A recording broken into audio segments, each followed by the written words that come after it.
So today we will continue from whatever we have left in the HA architecture from last to last class. So yes, in the last class, that is yesterday, we have seen the local repository setup, and the day before yesterday, the last to last class, we have seen a little bit of HA architecture. So now we're going to cover the HA architecture, HDFS-HA setup today. So we have seen that uh, uh, that how this I'm very sorry, just 1 minute.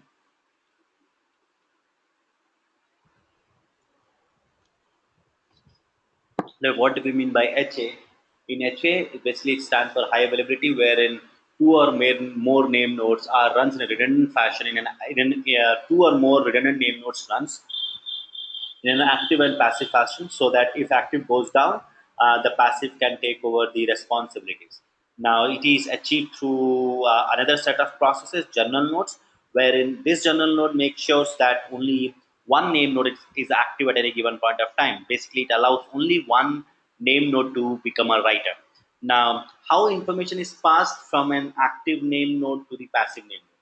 So as we have already know that it is the journal, it is through the journal node. So let's say that this is your active name node. This is your active name node. Uh, this is your uh, standby name node. And here you have a set of journal nodes. Let's say 3 journal nodes. So these are my journal nodes. Journal node 0, journal node 1, journal node 2. Uh, okay, so any namespace that is changed, that means to say that any operation which you do, and if it changes the state of the HDFS, we know that it will be logged into the edits file. So any namespace changes by the active name node logs a record of modification. That's basically edits entry. Edits entry. It will be into majority of these. It will be written into majority of these journal nodes, and these guys will constantly, that is the standby name node, will constantly watch if there are any changes in the edits file. So they will be actually taking up these changes. So so active name node will be writing the changes, and the standby name nodes will be reading the changes and updating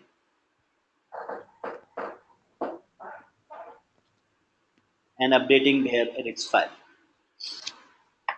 So standby name node constantly watches the journal nodes for any changes in its file. Now, in case of failure, that means to say that if the active name node is going down for some reason,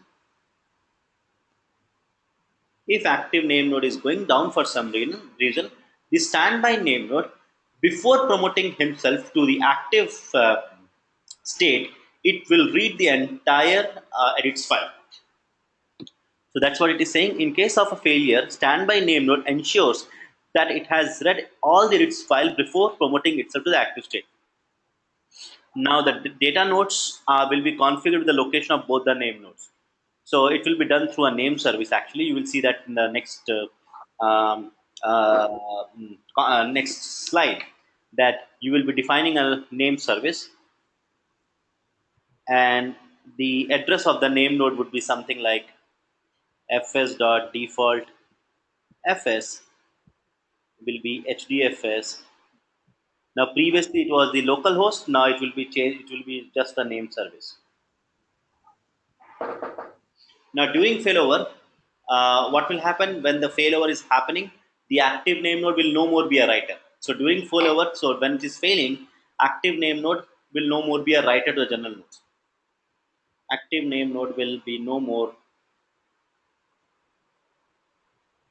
a writer on journal nodes.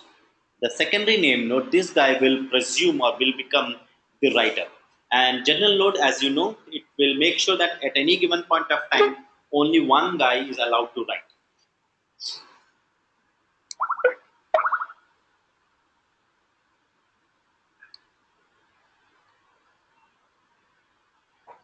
Okay. Now the configuration is done in a something like this. The entire configuration I'll tell you in a diagram, diagrammatically. So you define a name service which is logical, and then in the name service you will define the IDs of the name node. Again logical. Let us say these are the IDs you want to define, and then one and then two. It could be anything. Okay, it could be your name also. So these are the IDs you're going to define, and then NN1 is will be your actual host name. So let's say this, then NN1 will be mapped to your actual host name. NN2 will be mapping to your actual host name.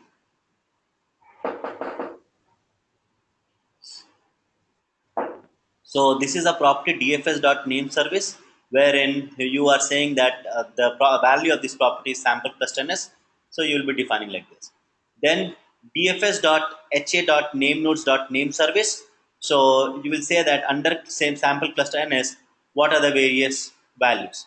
So you specify that the various values are my NN1 and the NN2. Then, and please understand that right now with the current configuration you can have only two name nodes. So not more than two name nodes can be configured. So only two name nodes can be configured per name service.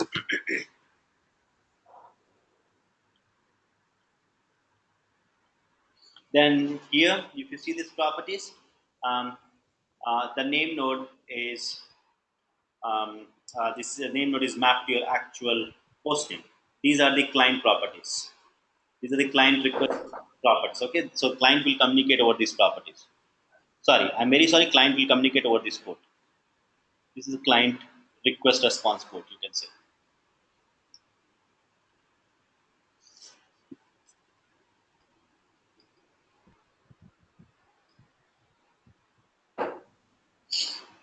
So machine1 example.com and the machine2 example.com, they are the host names of your name node machines.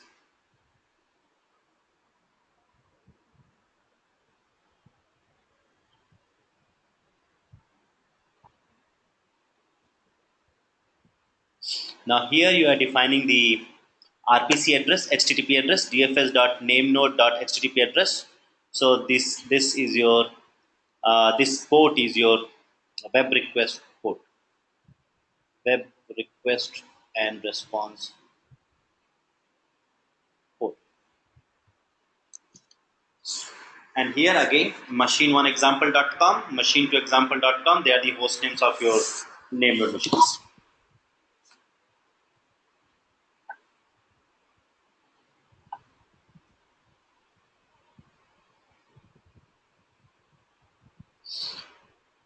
Now you're going to specify that the name node are going to share the edits, right? You know it, that they are going to write on to majority of the any changes. The active name node is going to write on to the journal nodes. We know it now. So this is a property which specifies that on journal nodes where they're going to write. So so dfs.namenode.shared.edits directory. So this, so the value of this property is a URI, which identifies the group of journal nodes where the name node will read and write. Okay, so this is defined like this: q journal colon slash slash node one. This is the port of your journal nodes 8485, and you define like this actually. And here node one, node two, node three are the host names, or you can say node one, node three are the machines, or the host names of the machines, host names of the machines where journal node is gonna run, where journal nodes will run, are running. Now, dfs.client failover.proxy.provider is basically it's the value of this property, the Java class, which will be used by the HDFS client to determine which node is, or which name node is active name node. Right now, there is no other class that does this. Only this class does this. A configured failover proxy provider class will determine that which name node is active and which name node is passive or a standby. Now, fencing method. So this is very important, that if active name node is going down, so and so what will happen when the active name node is going down? There is a possibility that this node might be serving some client request. So we should make sure when the name node is going down, it should not be processing any request. So we need some kind of a fencing mechanism wherein if the active name node is going down, we actually go, we actually go to that machine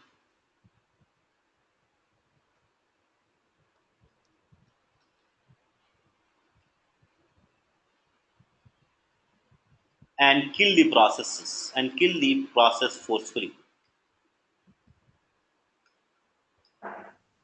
so that you make sure, so kill the process forcefully by kill minus 9 command, using kill minus 9 command.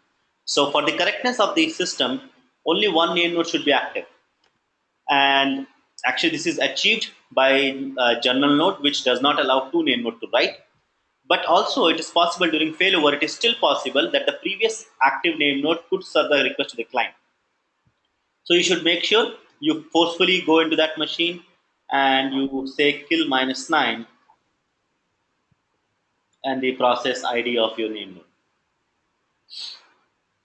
So SSH to the active name node, kill the process. So actually you do this your what is the method you going to want to use? SSH fence, and you give to SSH what is your private key file. You actually give ID underscore RS. That's your private key. So using that private key, it will do an SSH to the active name node machine and kill the process.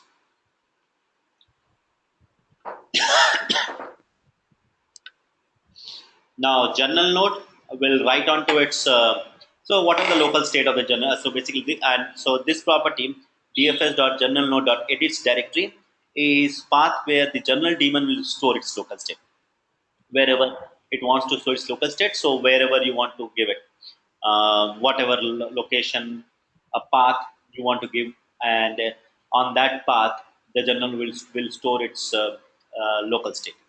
And now, please see that this particular property specifies the address of the name node.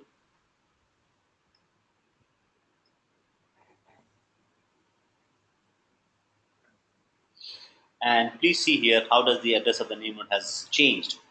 Previously, it was before in a non-HA mode. It is HDFS colon slash slash your host name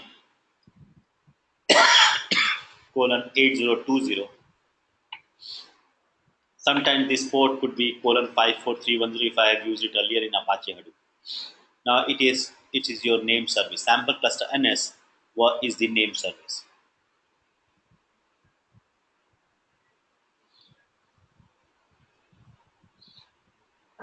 Okay. Now to facilitate the automatic failover, that is okay. Before that, this is how you do it. Um, you actually start your journal nodes. Then you initially synchronize the two HA nodes by running this command HDFS name node bootstrap standby, and then you trigger this command to initialize the share edits. So basically, the edits will be shared. The edits log will be shared between the two nodes.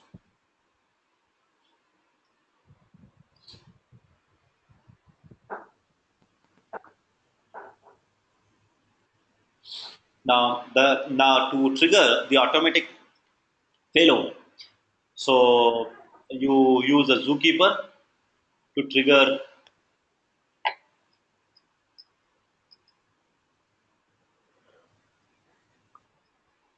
automatic failover. So how the zookeeper helps us in doing that? So the name node. So you have a two name nodes, right? One is an active name node. So it will maintain the state with the zookeeper. And as soon as the active name node goes down, then the state will be vanished or the state will be broken. which will make the zookeeper to trigger the failover and will ask standby name node to create or uh, to create the connection.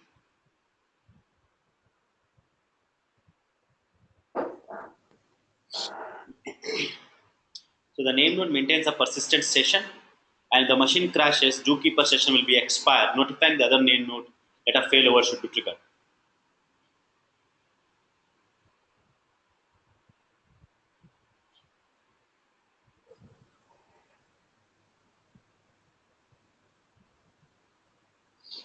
Okay, so for this, you actually use two things: zookeeper quorum, which is quorum is nothing but a group of machine, or sometimes you also say zookeeper ensemble.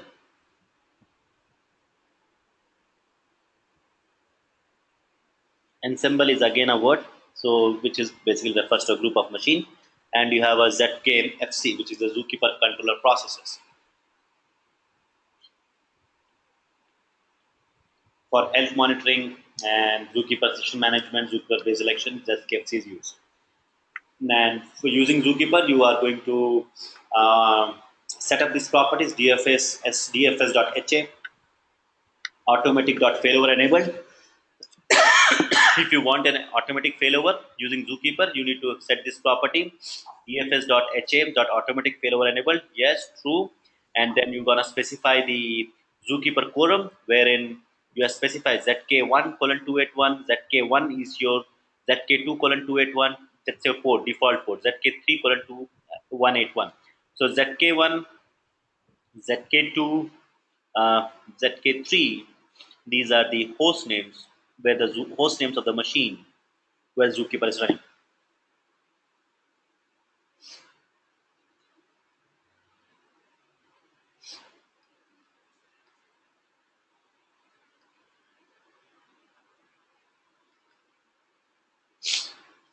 Then this is how you initialize the HA state in zookeeper.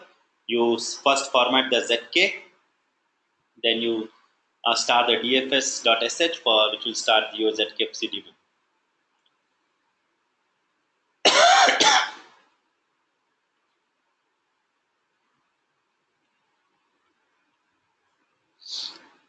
So then we'll see that how to test our HA. This is so so the amount of time so this is what it says: the amount of time required to detect a failover and trigger failover depends on the configuration of this ha.zookeeper.session.time out milliseconds. So this is the amount of time it takes to detect the failure. It's the default time is 5 seconds. So within 5 seconds it will detect the failure and then trigger the failover, so that your standby name nodes can assume the active state. Now let us start the uh, cluster. And for doing the HA, you need to understand that you require a minimum of a 3-node Hadoop cluster. So you require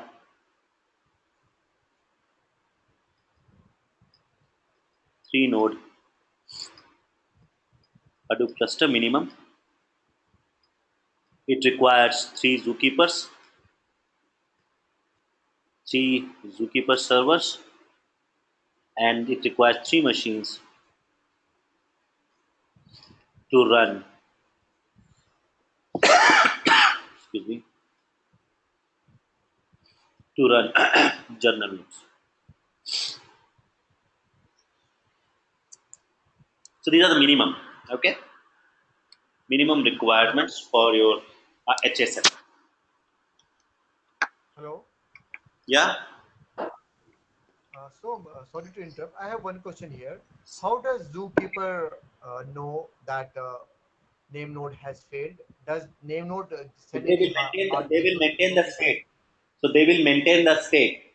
So as soon as the active name node goes down, then the session will be expired, right?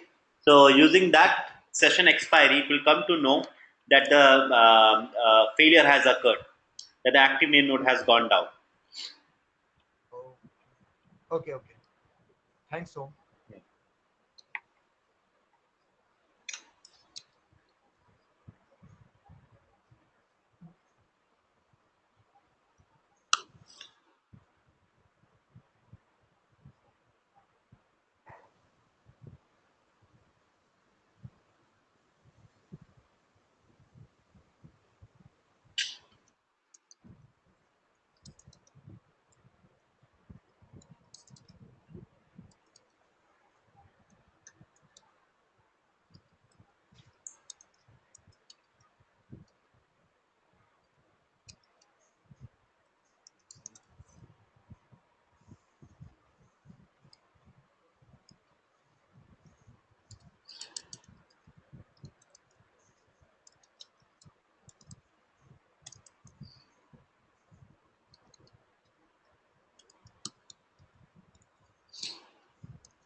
Let me first check whether my Ambari is up and running or not. We need a local repository setup, guys. Remember that. Sudo service Ambari server status. Okay, Ambari server is running.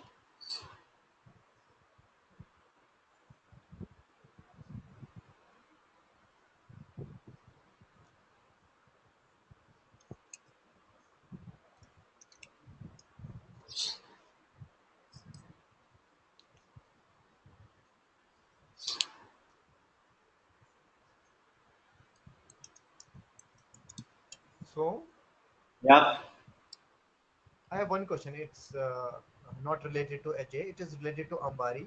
So suppose I bring down all my book cluster, and when I just bring one down minute, my one minute, cluster, one minute. I'm not able to hear you properly. 1 minute. 1 minute.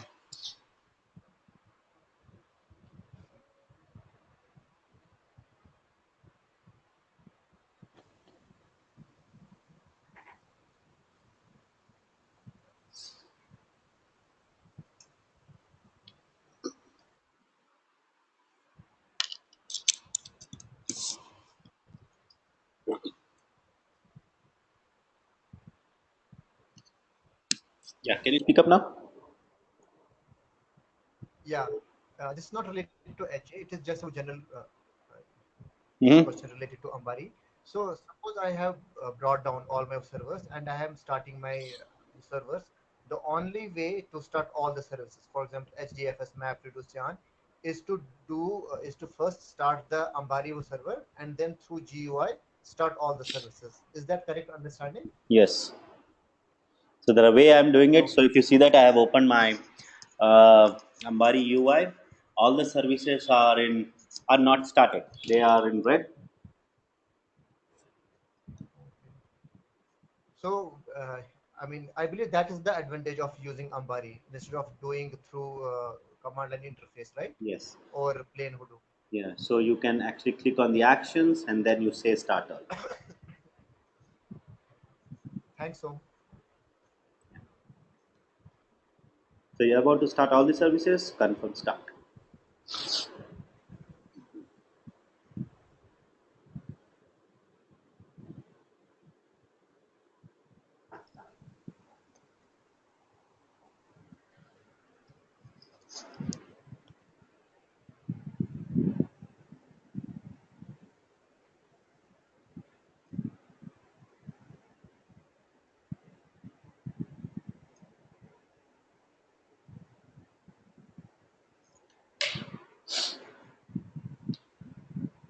So, Yeah. I have one more question, again related to Ambari only. Suppose I have installed a Hadoop cluster using this uh, plain Hadoop. So, is there a way to configure this Ambari GUI for that setup also, It's or possible. it's not possible? It's possible. But I'm not sure how to It's do also that. possible. Okay, okay, okay. Yeah, thanks.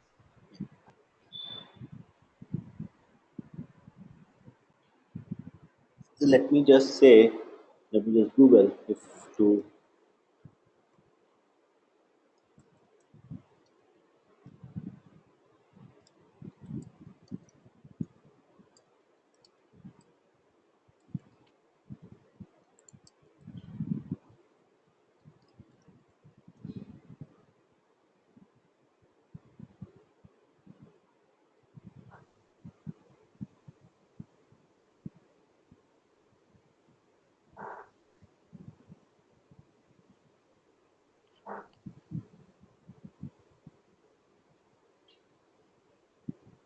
I think everyone they are using Ambari for the Hortonworks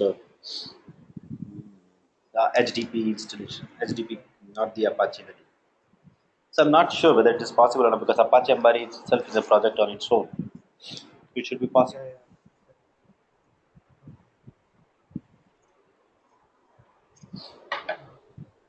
This kind of question can interviewer ask?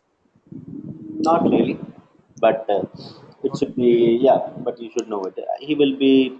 I don't think so. He will ask this question whether you have done because it's well known fact that Apache Ambari is used in the for HDP installations. HDP, right? HDP installation and for configuration management. Yes. Okay. Thanks so much for your understanding.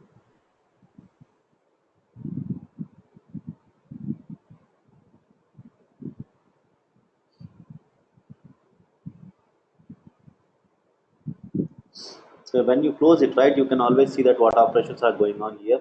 By see here, this particular one op is going on, and all the operations are in sequential. So if you run another operation, it will be in sequential nature. Okay, so all are there, and now let us go for these are whatever you're seeing. These are the alerts. We'll talk about the alerts later. Now click on the HDFS. You click on the service actions, and you say enable name node HA. But as soon as you say enable name node HA, it says it's an error. It's an error. And what is error? The error says that you must have at least 3 Zookeeper servers in your cluster to enable name node HA. Okay, so we'll see that first how many Zookeeper servers we have, and then we'll proceed. If you click on the Zookeeper, it says only one server. So what we will do, we'll go to our hosts, and we'll click one of the host, and then you see add here, and then add and say Zookeeper server.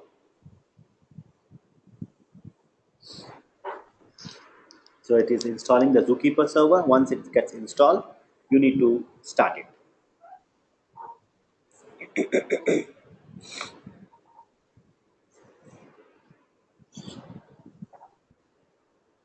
So you can see that it is in red mark, which is say if you hover your mouse, it will say it's stopped, and then you say start.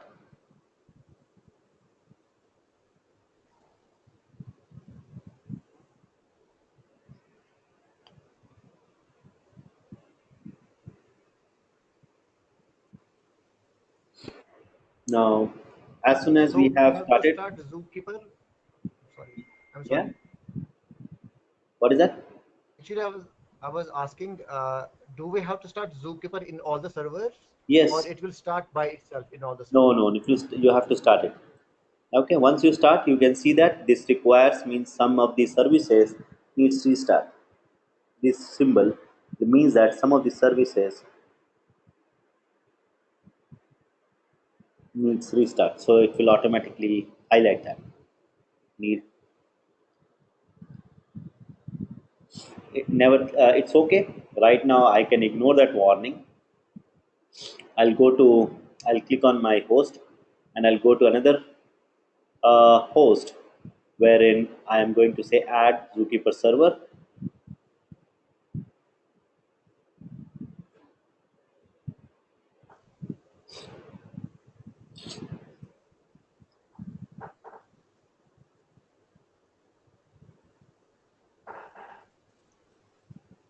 Click on OK, and then it is stopped. You need to start. Click on the stop button. It will say what all things you want to do. I will say start, and then confirmation. Are you sure? Yes. Press OK.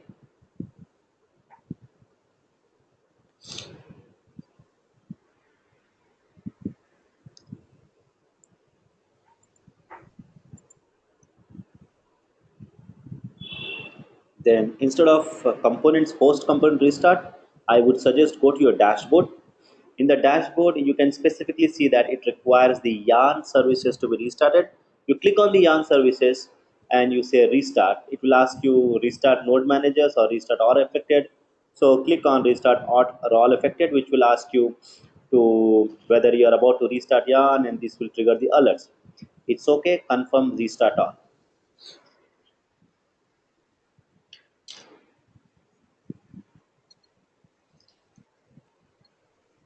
Oh, Yeah.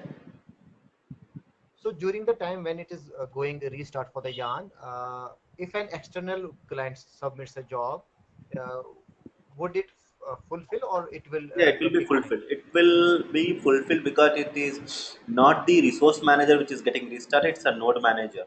So the job will be accepted, but to submit it will take some amount of a time. Not immediately it will be submitted because node manager are still coming up.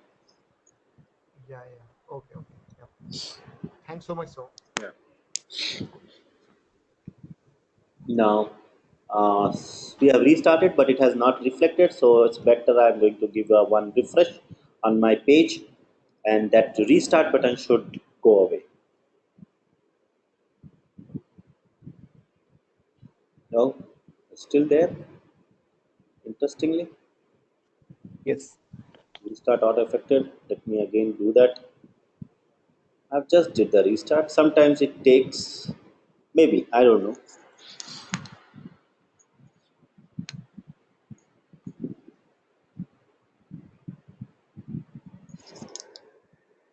to go on its own. By the way,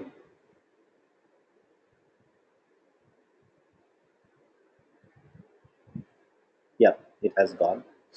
It takes some time. Then you go to HDFS here, click on the HDFS service, go to service actions, and say enable neighborhood HA.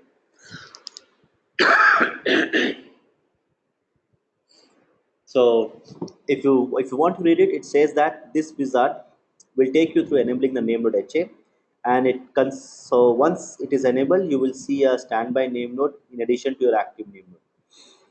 And this process, the Ambari will take us through some automated steps and some manual steps. Correct. And you should plan a cluster maintenance window. And also, there's a note that if you have HBase running, please exit this wizard, and you're gonna first stop the HBase first. Also, we are when you are enabling HA, there is no secondary name node. There will be no secondary name node. So what will happen to so the existing secondary name node will be deleted.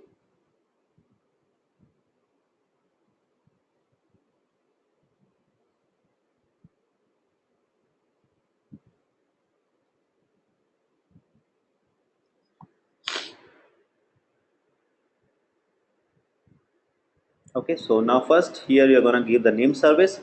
It's whatever the name you want to give it. So let's say my name service, my cluster name service. You can give my cluster ns. You click on next, then it will automatically select the general name nodes because there are. It will not give you also the flexibility because you have three machines, so it has automatically chosen.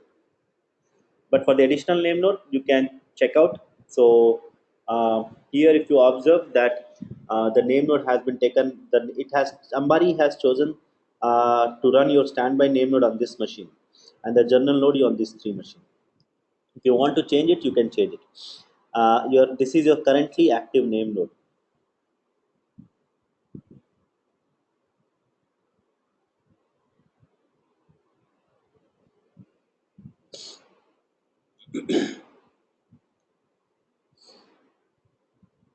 Click on next if you are okay, and here you can very well see that in the UI it says that the secondary name node is going to be deleted.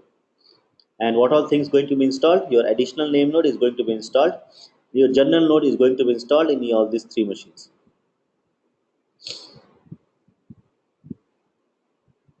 Then you can go down to verify all those properties that I have just gave you, and it says that this information is for review only. You don't have any flexibility change, and it is not editable except this particular property.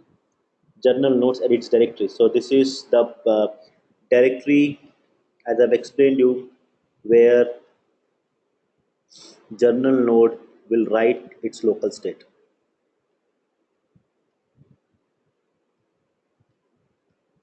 So this is only the property which is editable.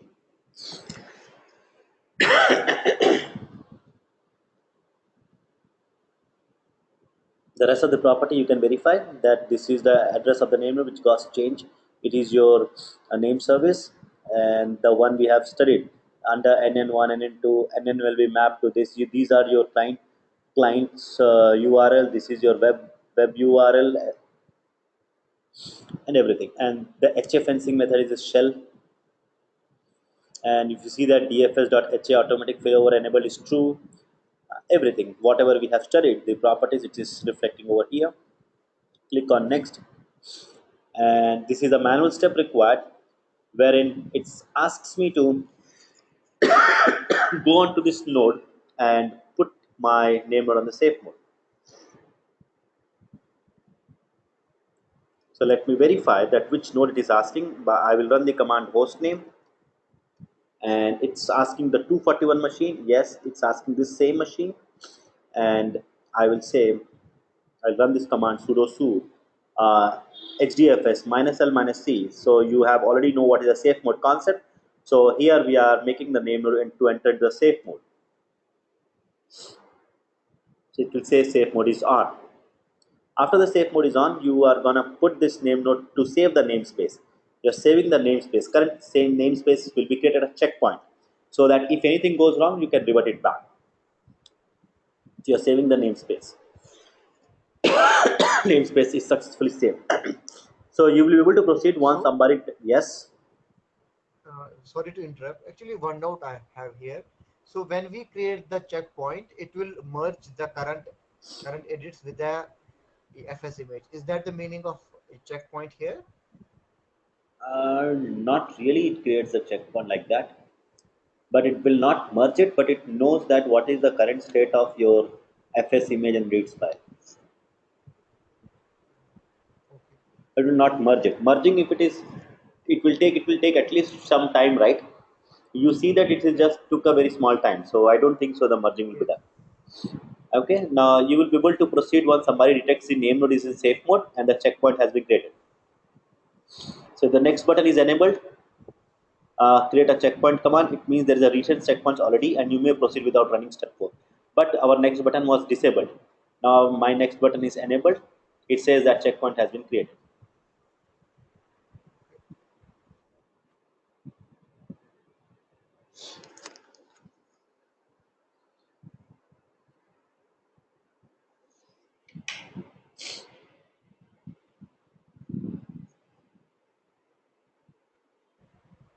So Yeah. so ideally, when we do this, when we are enabling name node HA in production, we should have Cluster downtime. downtime, Yes. right? Yes.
Okay, please proceed to the next step.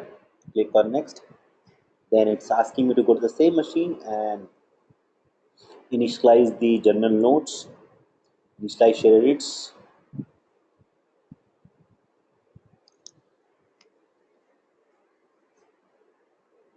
Okay, you will be able to proceed once somebody detects the journal nodes have been initialized.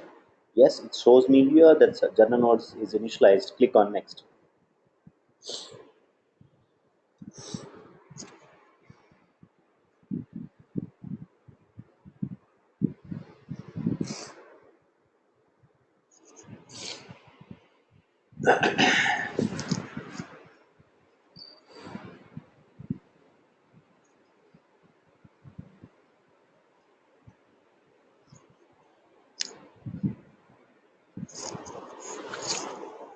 Then proceed to next.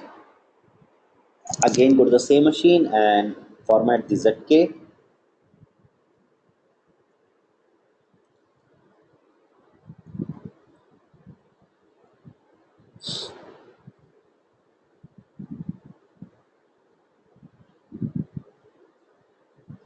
Okay, and log into the additional name node. Now make sure this point step, it says that you have to log into the additional name node, not the name node which you have been using right now. So it is 209. Let me figure it. Let me find out what is 209. Which one is 209? This is not 209. This is the 209, right? Yeah. So I'll copy this.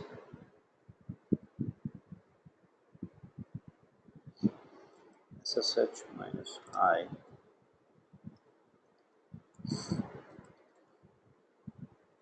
SSH minus I.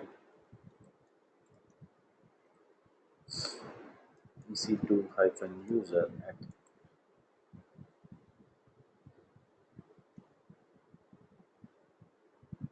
Before in the command, let us again just verify that we are on the right machine. So it is 209, and does it says 209? Yes, it says 209. And on this machine, I'm going to say booster standby.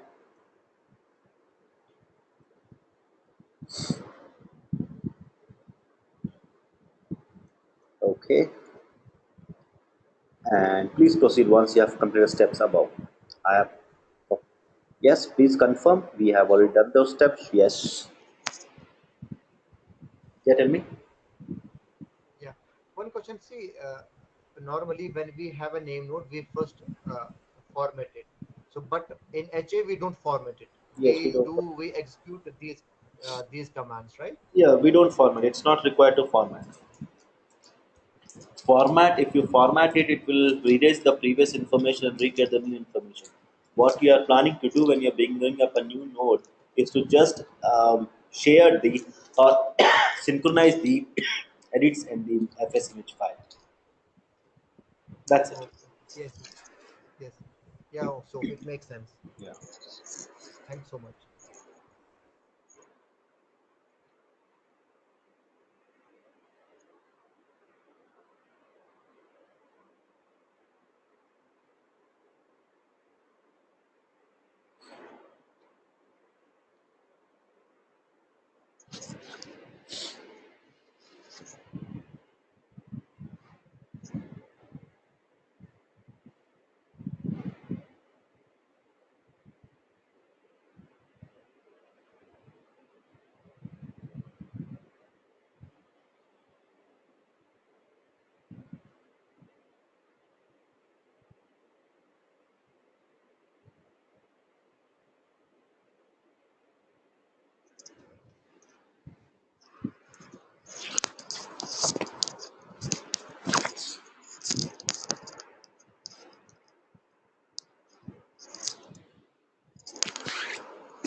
Okay.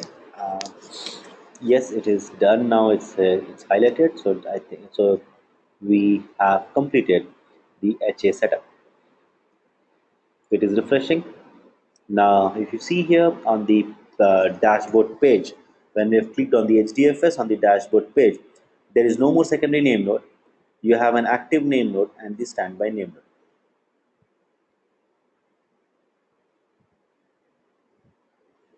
You can also open the quick link. It should actually show up to, let me just refresh the page once.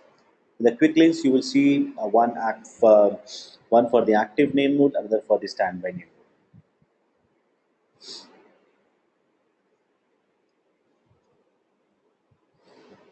Yeah, so can you see that one is for active and the for standby? Okay. Now, what we will do now is to bring up the active name node down. So I'll click on this active name node. So the active name node is running on 241 machine. See that? Okay. And what we will do, we will bring down the name node.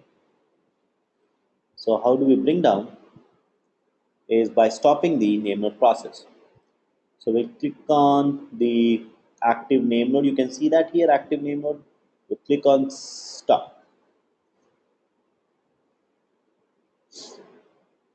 And now let us see that the standby name node becomes the active name node, which is running on which machine? Let us just confirm in the 209 machine,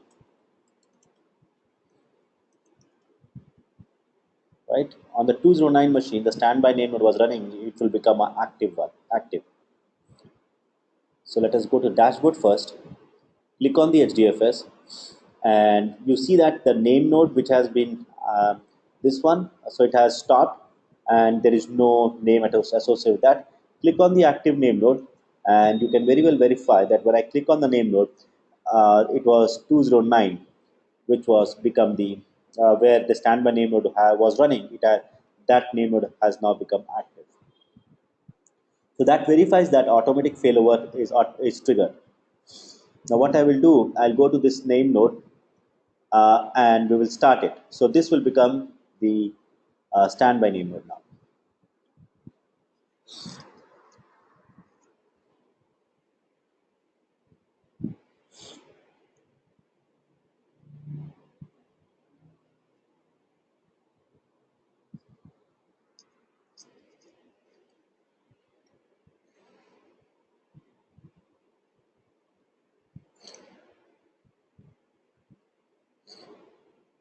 So let me refresh this page. The name should be standby.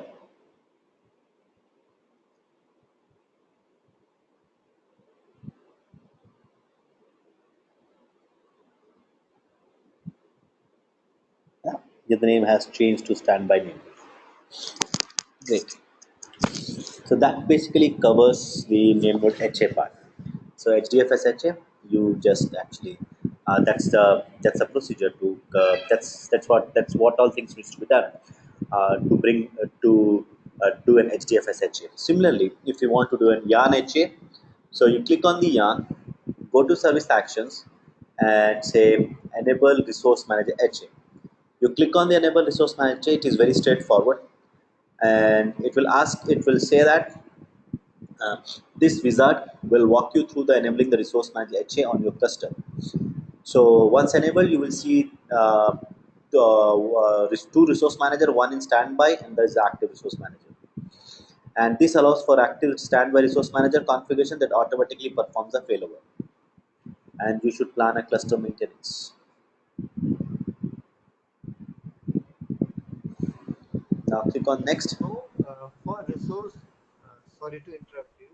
For resource manager HA, does it also require zookeeper? Yes, it also requires a rule keeper. Okay, general node won't be General required nodes is not because it required. isn't. Yeah, general node is not required for the resource manager. So it is asking you. So the current resource manager is running on this machine, and the additional resource manager has chosen this machine. You can always choose a different machine also. You have the flexibility to choose two machines. So I'll choose one of the machines, whatever it has chosen. Click on the next, and then you see that here it is going to install an additional resource manager plus sign that indicates that a new resource manager is going to be installed, and these are the various properties. The same properties rm1 rm2, then rm1 is pointed to this rm1 rm1 is 8088, rm2 is 8088, then HTTP address 8090 8090. So all the things, the way we have done the HDFS-HA, the same similar kind of properties is also used here. Then click on next.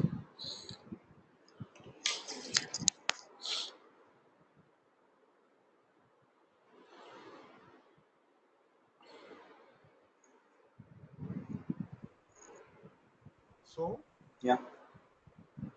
yeah, actually, I have one question here. When we enabled HA for name node, there we gave the logical name to that group of machines. So in this case, we don't do for resource manager In HA. this, it is designed like that. You don't have to have any logical name. So I'm not sure why they have not treated the same way, but they have not used any logical name service here.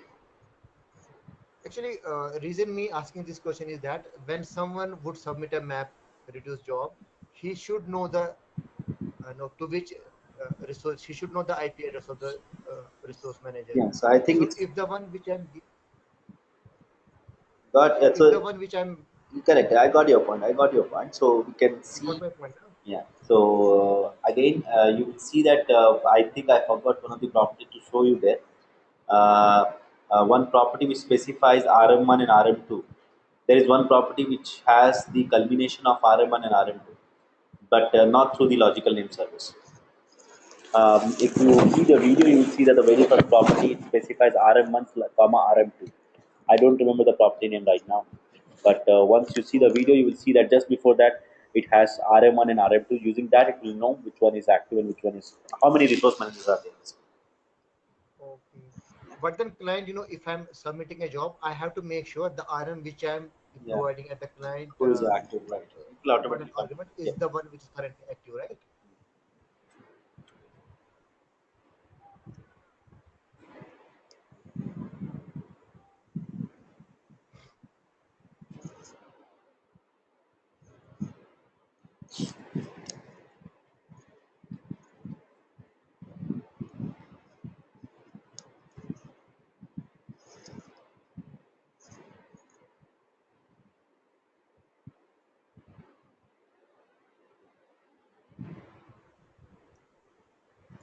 So name node HA is more complicated than resource manager HA, right?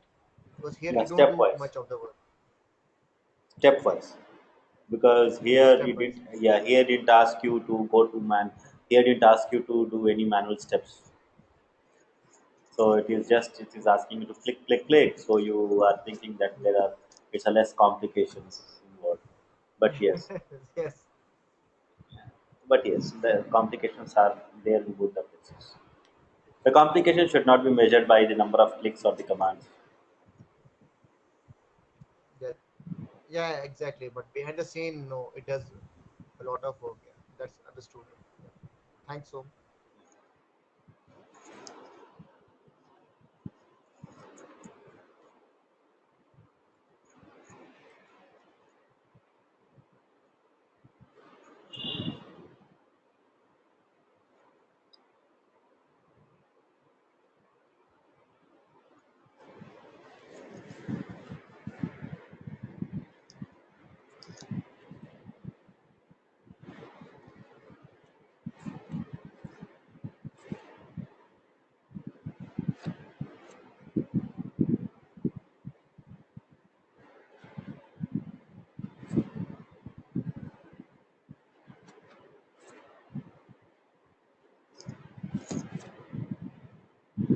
Okay, so okay, the resource manager HA has been completed, is enabled successfully. Now you click on here, you can see standby resource manager coming up. Where is my active resource manager? Let me refresh this page.